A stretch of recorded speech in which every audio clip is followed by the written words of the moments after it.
Welcome, everyone. I Need Living Conversations. I am with Sacred Blue Heron Woman, who's in Indianola. I'm Julian Catari. I'm in Mexico. And today we're having our 145th conversation, The Web of Life and the Shakti Yin Power. That is the topic for today. And I guess it has a lot to do with Holy Mother, with the feminine goddess spirit. Is that right? Yes. Great. So here I have really not a lot to guess about what the topic's going to be about. So I don't want to give a long introduction, rather just go right into the conversation, the channeling, and the owl dojo investigation. Right. So this is a love story. It's a love story for the entire universe, for you, me, and every living organism. Long ago, in the time before time, in a realm beyond the laws of physics, beyond the minds of humans, beyond the ken of anyone, was a divine being, the essence of a being called Spider Woman or Ishwakane. There was no light or dark, no warm wind, no rain or thunder where she was and still is. There was no cold, no ice or snow. There was only Spider Woman, Ishmukane. She was a great wise woman whose essence of being is beyond imagination. Her essence of being is complete and total. It is pure and cleaner than the void, and it is the power of desire. Desire is the highest wave of the waters of feeling or emotion. Desire is like the power of a dream. It is like the spirit of a vision, although more clear. And it has no shape or movement because it just is. It is the power that creates all that is. So the great Holy Mother, Spider Woman Ishmukane, sat in the great oneness in the cosmic fertile womb, her pleasure-loving vulva lips of love. And in that place where she was alone and complete in her essence of being, her essence of being sung to her, and she dreamed from it. And now she desired to have someone to share this song dream with. She desired to bond with someone, not because she felt lonely or incomplete, but because the song dream was so complete, she desired that others could know it. So she said, I will fill this well of darkness with my joyous pleasure. And so she caressed herself, her lips of love, her gratitude spot, her blooming red rose of her clitoris, until she felt a rippling within. And then she knew that she was old and wrinkled, and this song dream of desire was a song of great age. And as the wrinkling became tighter, more spidery, stronger, she knew the wrinkling had folded up on itself and folded around itself, and she knew that others would imitate this time. So from the get-go, right here, this is what we have to know. From the get-go, we're imitators. Mm-hmm. So who do we imitate? That's the question, right? Who do we imitate? That's the big question. Pachamama would be ripples and wrinkles with spidery lines of power, fold it and then fold it into tight moving shape, and she would also hold great power within her, like a mother holds new life. She knew that walnuts and acorns and apples and pineapples and cactuses and mountains and even the oceans would imitate this time of rippling and wrinkling, folding and enfolding. And humans, five-fingered beings, would grow wrinkled in their brains and skin in honor of this time, when she filled the well of darkness, the cosmic womb, with her joyous pleasure to form new life, new beings. So she heaved a great heave and cried a great cry and brought forth her daughter named Aloha Munai with their power of love, with the power of love, the most potent growth factor. She was so happy, so full of awe and gratitude of the beauty and the song and new life that she said, I will fill this dark well with my joyous pleasure again. So she caressed her lips of love, her gratitude spot, the blooming red rose of her clitoris, and she felt the rippling and the wrinkling again.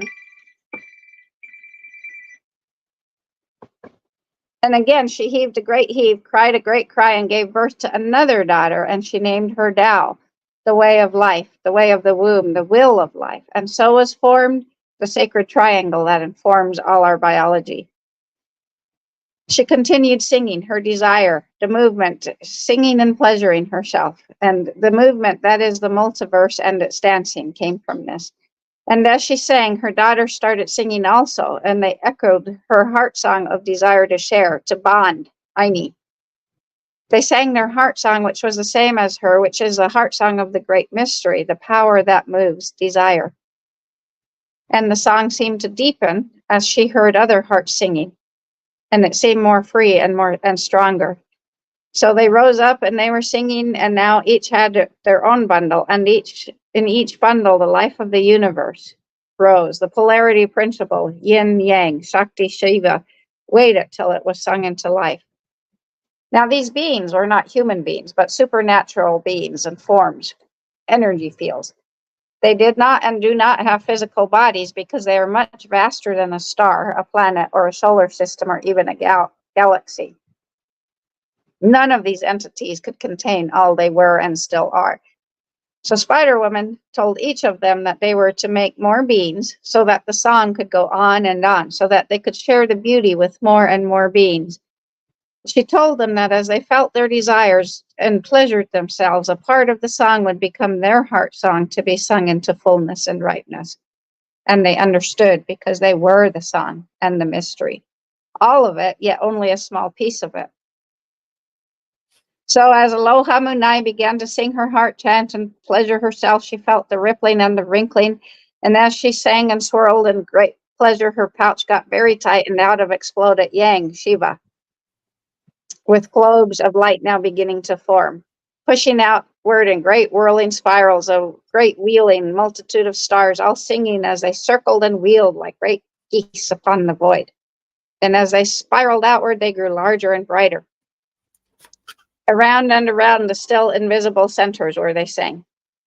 They whirled, the outer ones flinging themselves further and further from the center.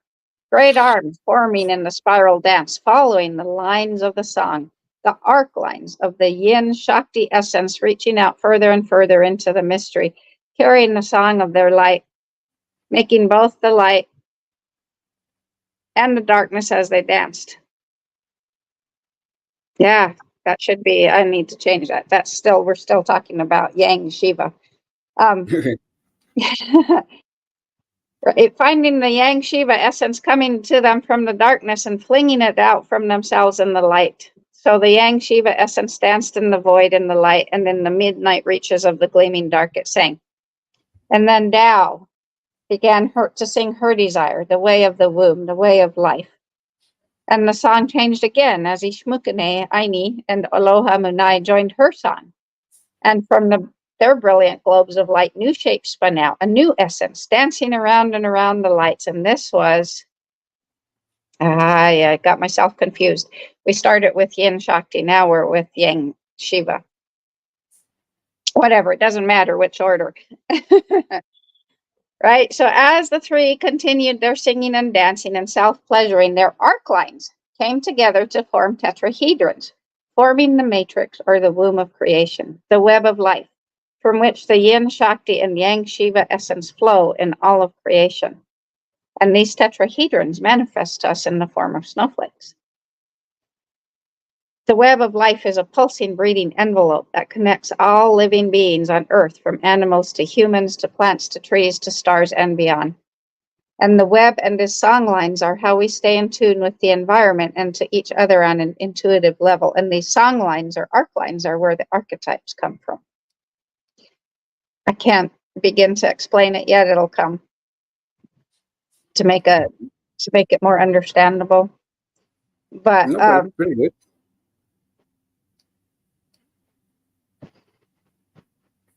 the web is different from the light web that surrounds our planet, in that it is the web of life that through acts of that supports the light web that surrounds us. This is the dark web. And it supports the light web, not just on this planet, but all planets. So we stay connected to the web of life through acts of offering, pleasure, focused, love play, giving service, and gratitude. Offering to the web of life all of what you have makes sacred who you are. It feeds the web, and then the web in turn feeds you. And webs are non-hierarchical, non-patriarchal. They are cooperative in nature, which is how they connect us to earth and beyond. So satisfied with their pleasure offerings, Ishmukane turned to her granddaughters, daughters, sisters, and smiled as she chanted. And in their begetting, they would make many worlds, and upon some of them, human beings would sing in the same way. And on them, life would press its way from the place of Spider Woman, Ishmukane, singing into the place of individual songs. And it would be far away from the place where the 5 lights and elements of creation are, and it would be right among them as they pleasured themselves and sang in the void, surrounded by the whirling lights and the great sweeping dark. So the science of this story is the science of the galactic center. The galactic center is the gravitational center of our Milky Way galaxy, and it can be detected by listening for the sounds it creates. Sound here being energy carried by gravitational waves. NASA's Chandra X-ray Observatory has detected these sound waves, recording a note that is the deepest ever detected from any object in the universe. In musical terms, the pitch of the sound generated by the black hole translates into the note of B flat, 57 octaves lower than middle C that we know. So the image from NASA of this black hole also shows 2 vast bubble-shaped cavities, each about 50,000 light years wide, extending away from the supermassive black hole. Think about that. 2 massive cavities, Shakti and Yang Shiva. Right? These 2 cavities, which are bright sources of radio waves, are not really empty. They are filled with high-energy particles and magnetic fields. They push hot X-ray emitting gases aside, creating sound waves that sweep across hundreds of thousands of light years.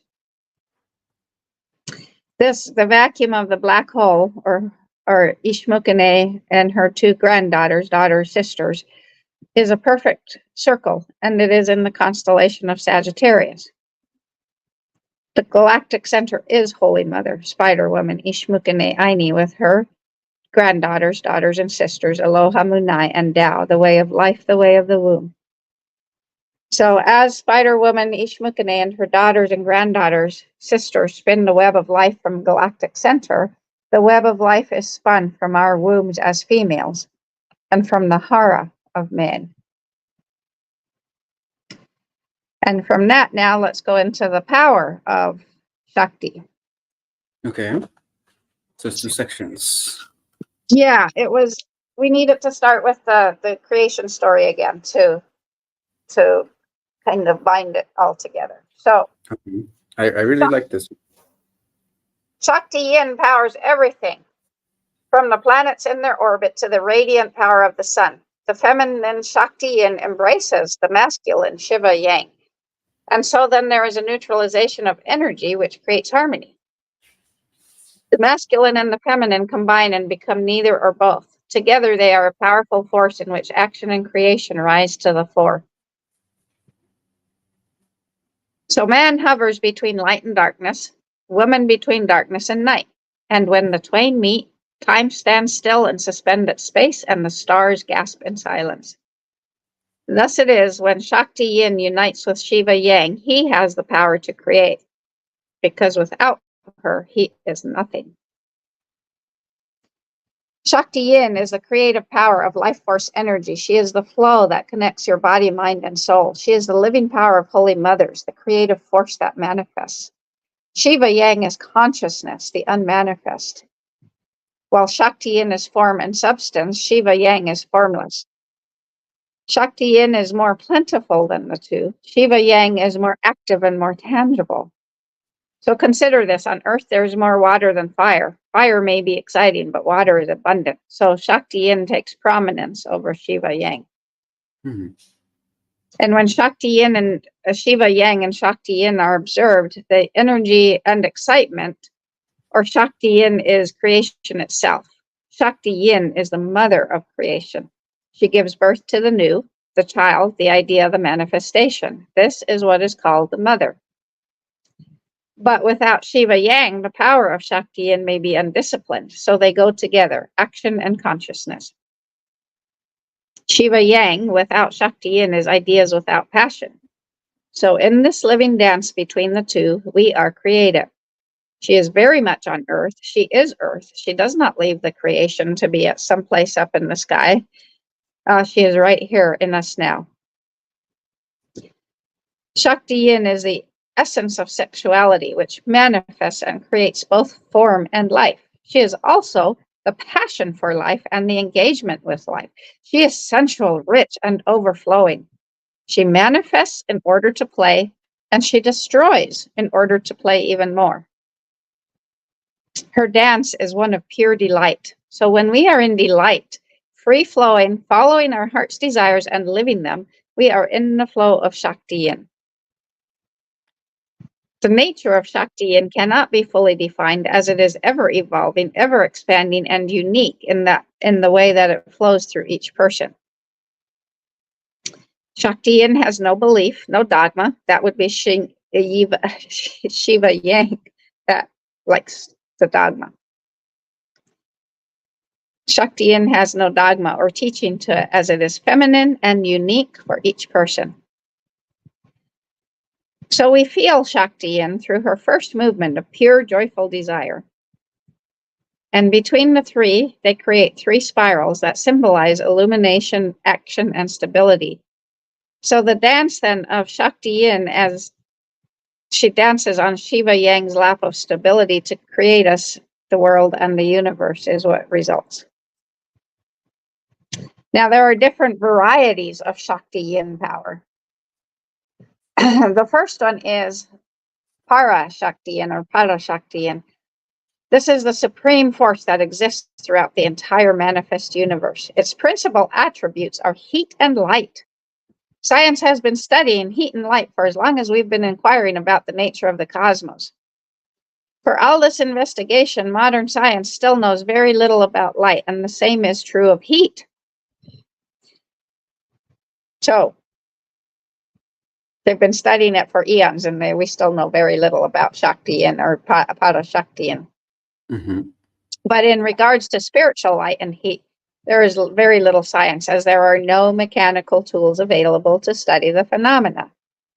So spiritually speaking, the light of our aura is a manifestation of Para Shakti Yin. Then there's Inanna Shakti Yin, which is the power of intellect, of real wisdom. And we can divide real wisdom into two categories. The first is the material, essential attributes of the mind. The self-aware mind can recall previous events and activities through the faculty of memory. So it adds to the richness of understanding through the use of data that comes in through the senses.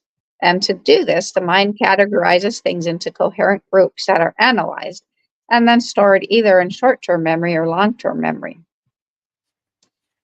So recognizing itself as a separate entity in the universe, the mind considers differences between itself and external objects and conditions. So the second category of Inanna Shakti Yin is non-material attributes, such as the ability to understand events that transcend time and space.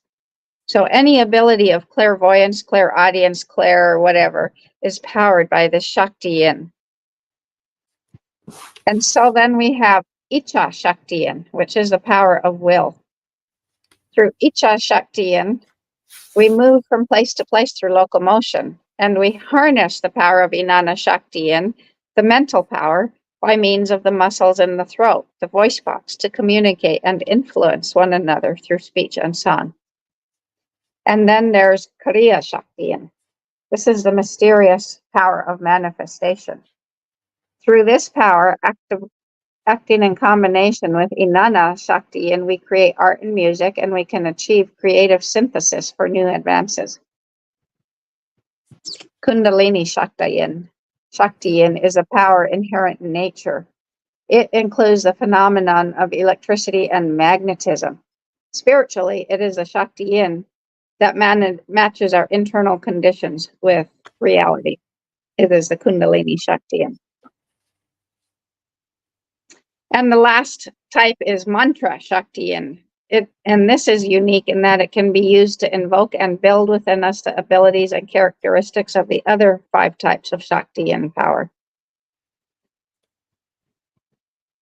So to accomplish our spiritual and material objectives, we need to understand the relationship between the inner shakti yin sitting at the base of our spine and the outer abundance of energy that exists in states represented by the other shakti yin powers.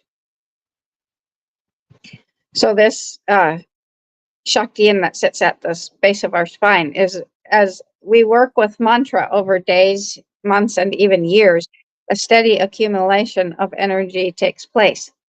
And at some time point, this intelligent shakti yin power cell at the base of the spine becomes aware that the energy carrying potential of the spiritual body has increased.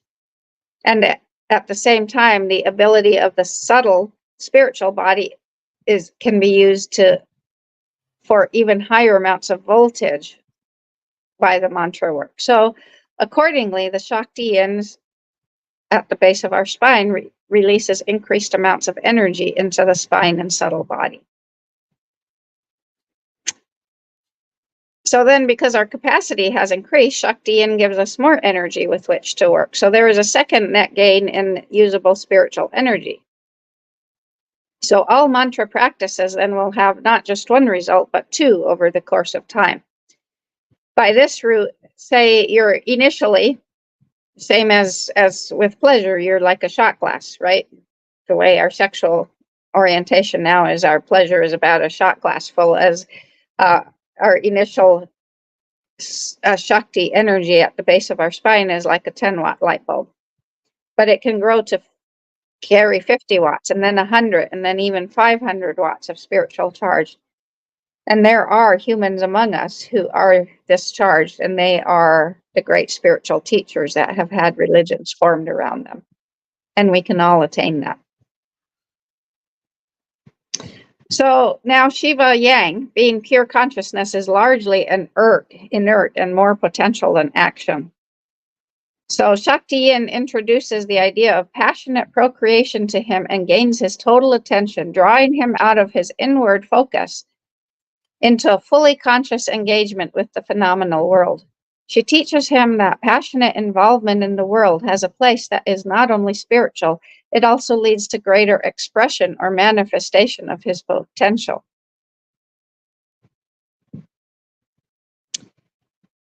So this is the monks that want to go hide in, and even the nuns that want to go hide in monasteries and nunneries. They are focusing on their Shiva Yang energy.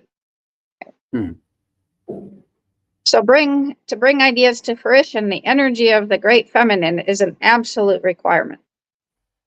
With the great feminine, holy mothers, or the holy mothers, all manner of cities, which would be divine abilities, may be attained. So when we bring the instinctual nature of Shakti Yin together with an awareness of our divine consciousness, Shiva Yang, within, the creative potential of them both is expressed through us and magnified in our relationships with the other. And we live this through our sexual attunement to the rhythm and cycles of nature. Deep within us, all of us, man included, lies this unstoppable primal force of Shakti Yin.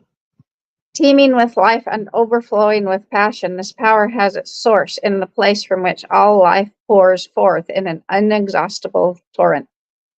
This force can be really scary, as threatening to the control of mind and small self as it is, yet it's still loving and nurturing to our soul's freedom.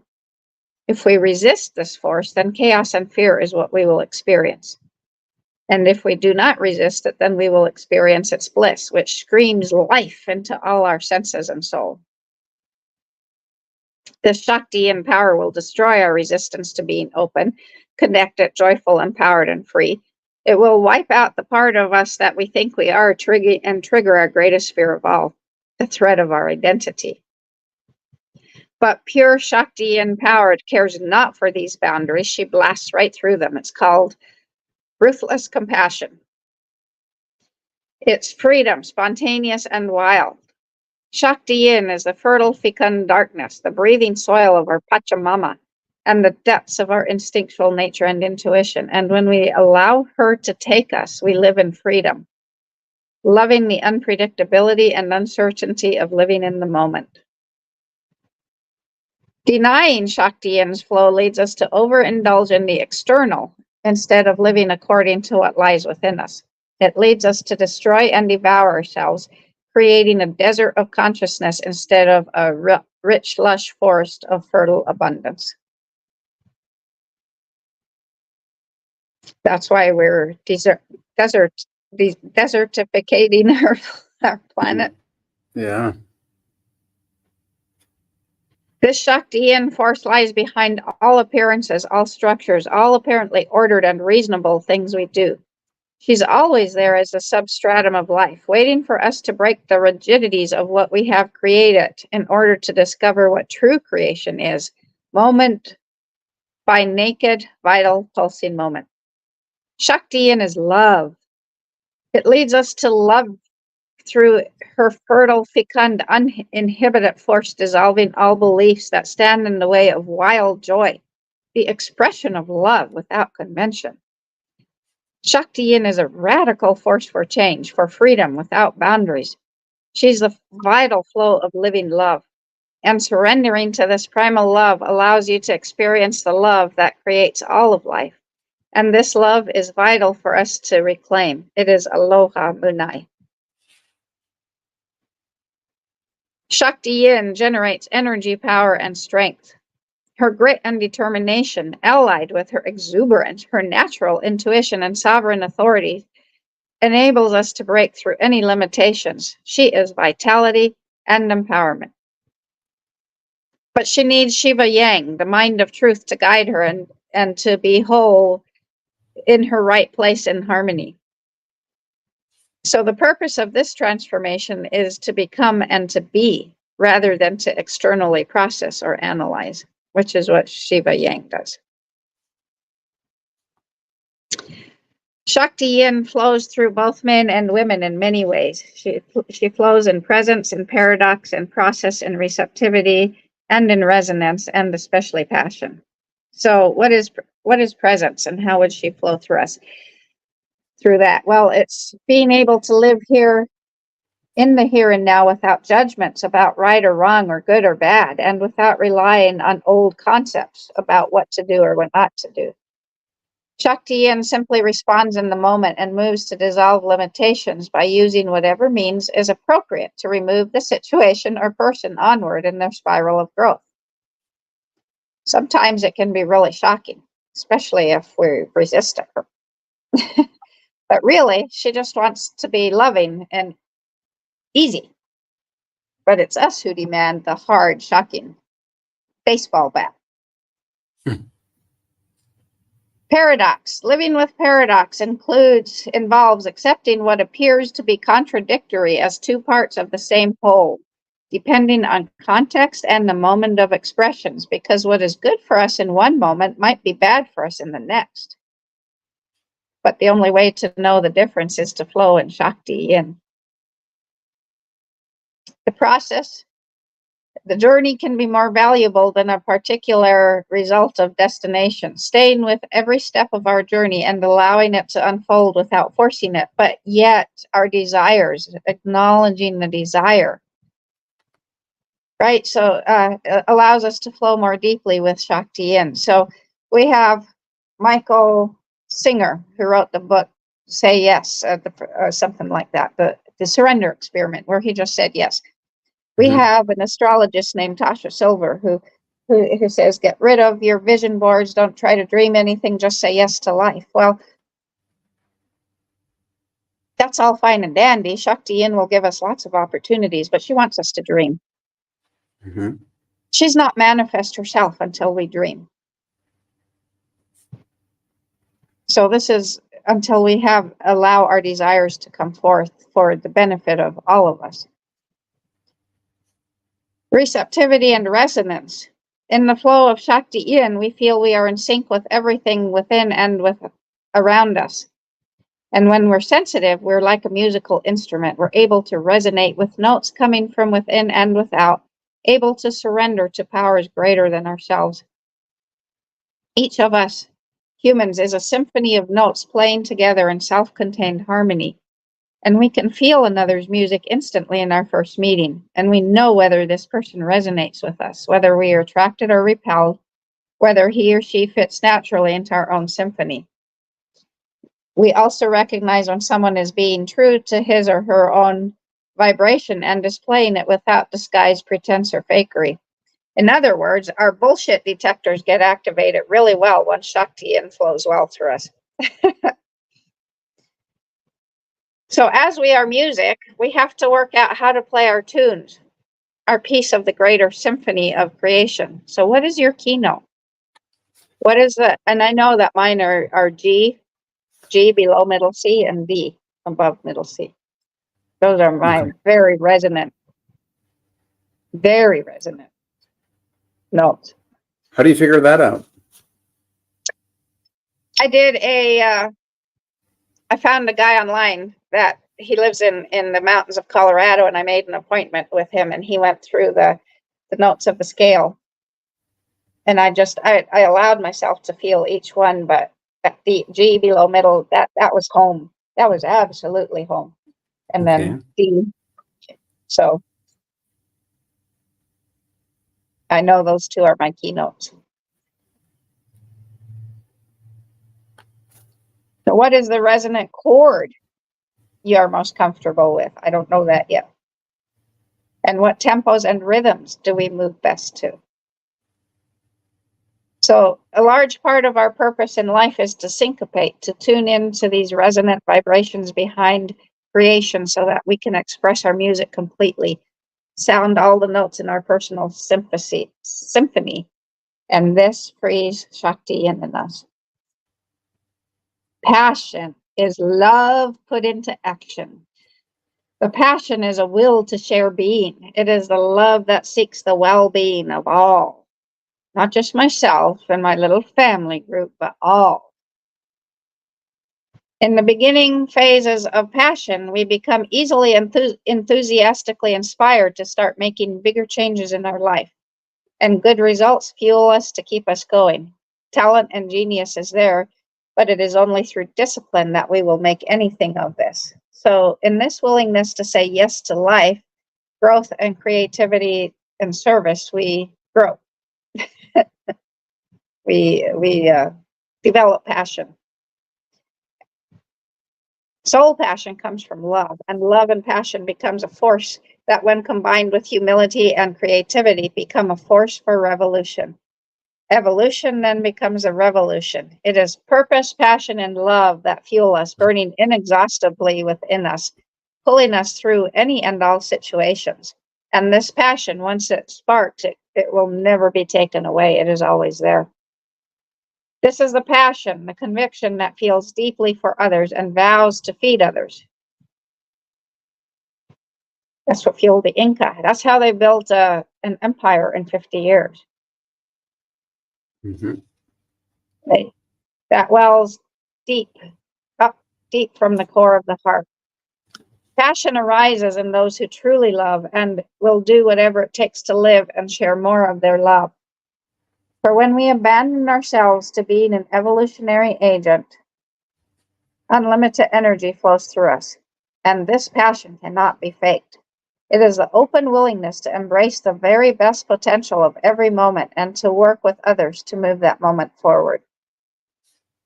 Deep passion in its evolutionary expression is the urge to bring people together. For the basic pattern of evolution is to unite different elements in order to create something new. Aini. Spider-Woman Ishmukini. Aini. So Shakti Yin provokes and is provocative, and she will destroy our smallness. She moves in the moment and creates more radical beauty by clearing away the dead wood of the old.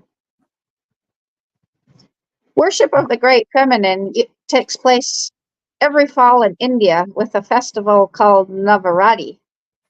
And originally, a similar festival was held in honor of the great feminine at the beginning of each season.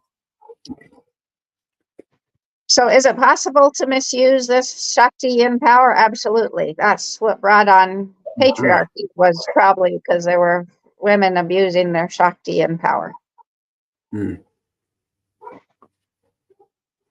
So here's some humorous information about power. If you yelled for 8 years, 7 months, and 6 days straight, you would have produced enough sound energy to heat 1 cup of coffee. Cool. That's a lot of yelling.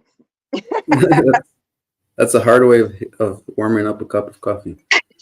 Yeah, a very long way of warming up a cup of coffee. But with the great feminine, our holy mothers, maybe we could yell once and brew our coffee. And that would be a divine city or an ability. Mm-hmm.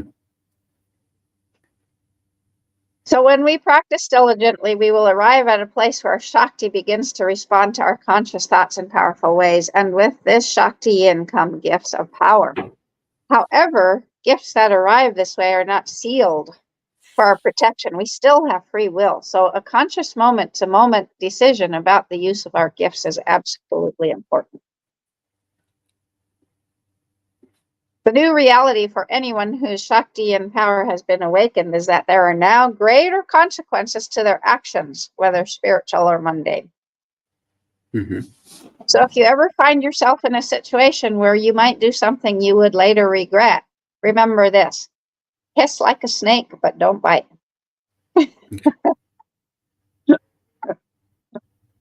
However, if we dedicate our actions to service of love to the Holy Mothers, we should never have to worry about misusing our awakened Shakti and power.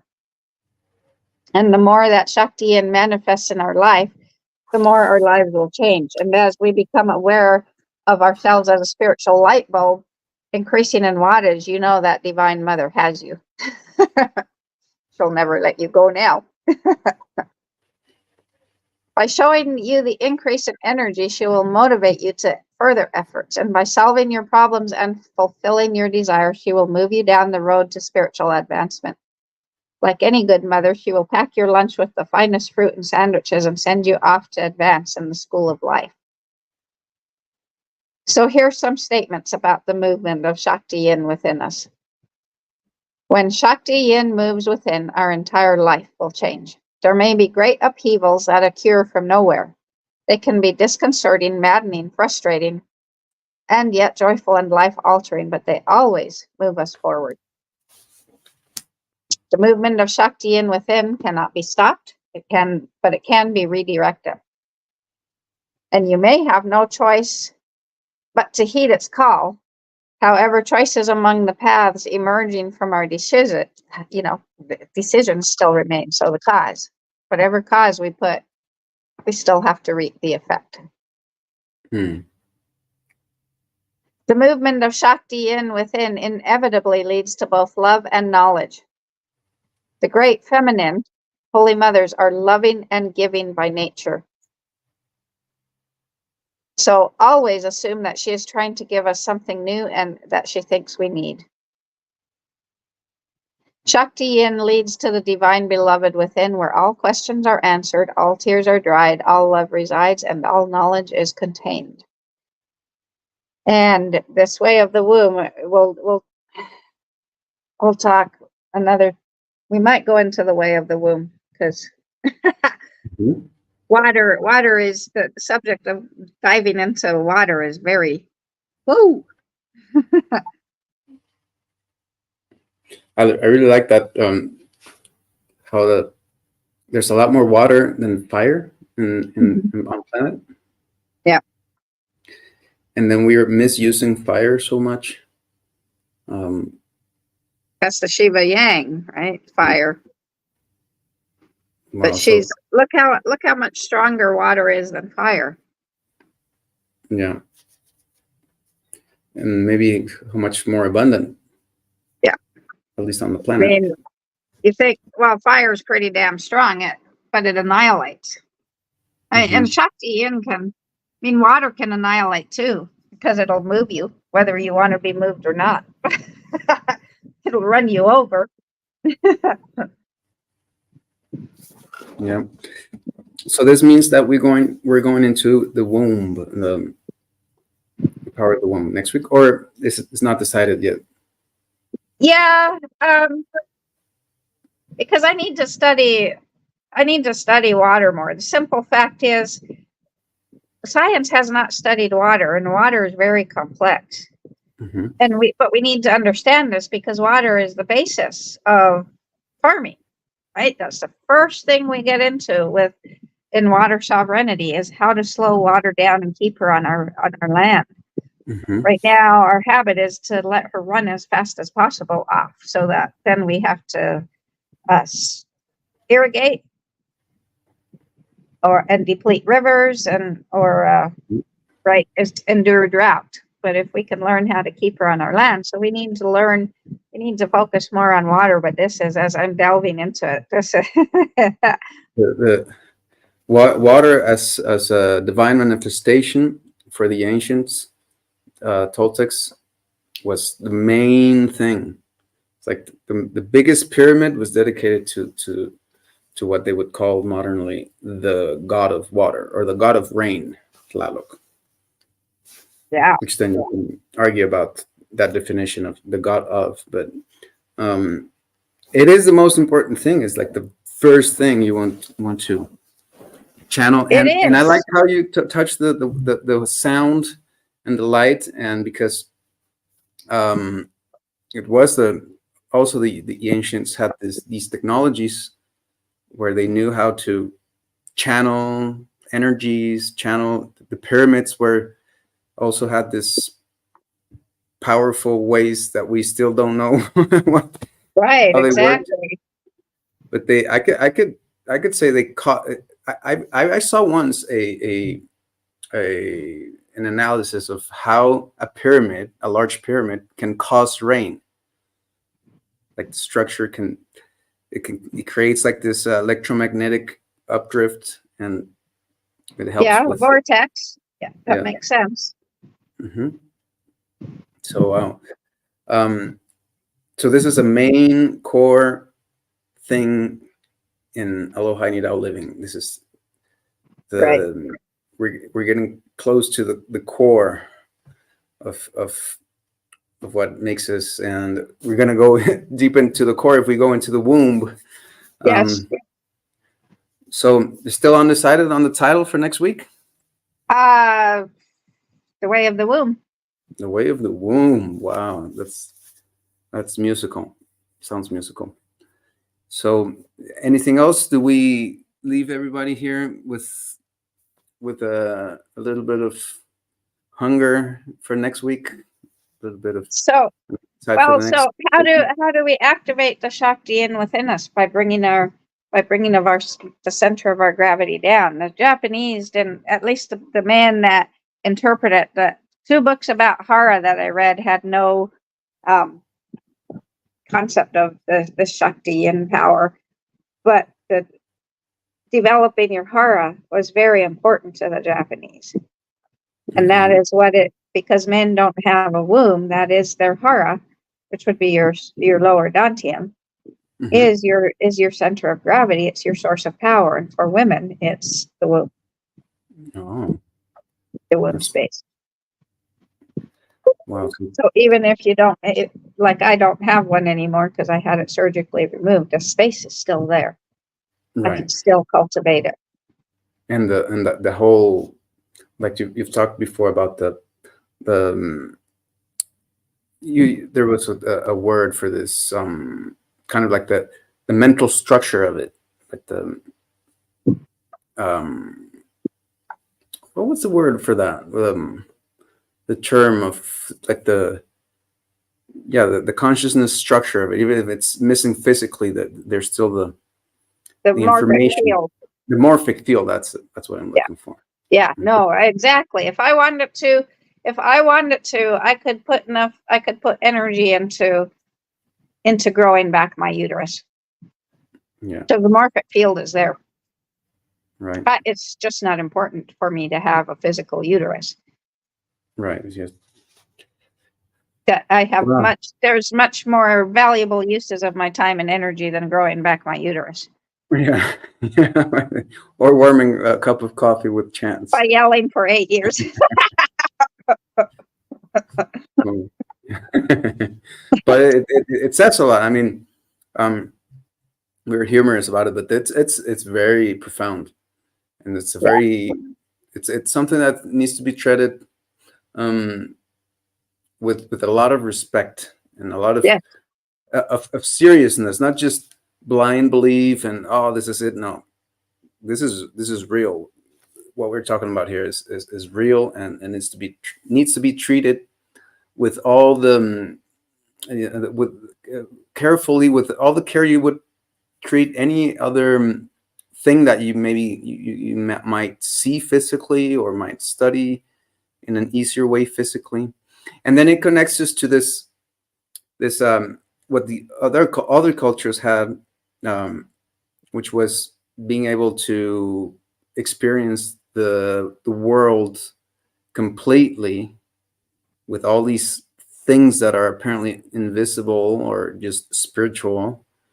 But in that now people we've fallen into the mindset and the domestication of thinking it's that's just the mind, or that's just a belief, but it's not real. It's just it's a psychological phenomenon, but it's not.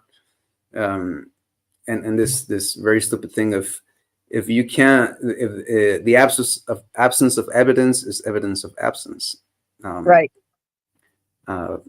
So we do have a lot of evidence, and we need to be able to stand on empirical evidence of knowing and experiencing and being able to know this, and that's really critical. Not just, we don't need a third party to prove something scientifically for us to know it's there. We can experience it. We can really reach out, and it's there in us. We have it all in us. This Yeah. ability to Absolutely. experience the morphic fields, to experience the yin power and everything you've It talked about. takes getting out of this and bringing our center of gravity down to our hara, down to our Yeah. womb space, even past our heart.